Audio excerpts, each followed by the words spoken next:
Well, thanks to America's border crisis, every year tens of thousands of people come illegally across our southern border. Immigrants, human traffickers, drug smugglers in some cases.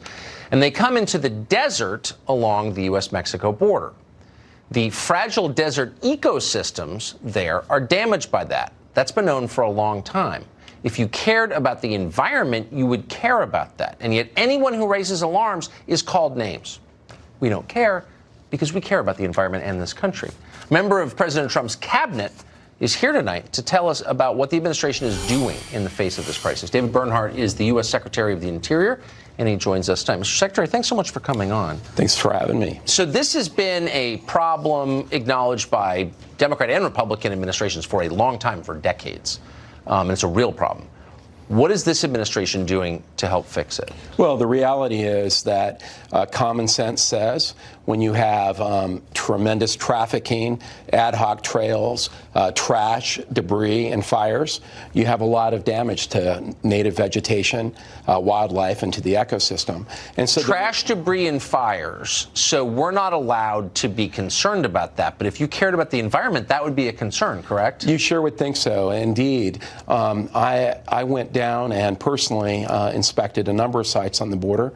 And the reality was that where we put a wall, we have habitat restoration taking place. Environmental flora and fauna begun to come back instead of it being trampled. And the reality is the wall will provide additional environmental benefits, and that is simply a fact. So a huge percentage, I think at least half of the wildfires, of the fires along that border are caused by people here illegally. That's right.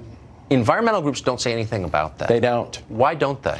Well, I think it doesn't fit the narrative. I mean, the reality is those people that claim to be the most opposed to the wall also claim to be the most pro-environmental supporters out there. And this just doesn't fit with their narrative. The reality is ad hoc trails, debris, are extraordinary in the magnitude that they have on the public lands. And the public lands, we have wilderness areas that have essentially been destroyed by illegal activity. And including illegal marijuana farming. Oh, absolutely. Dumping chemicals into streams. Pesticides. The Sierra Club just sits there and says nothing as this happens? Radio silent.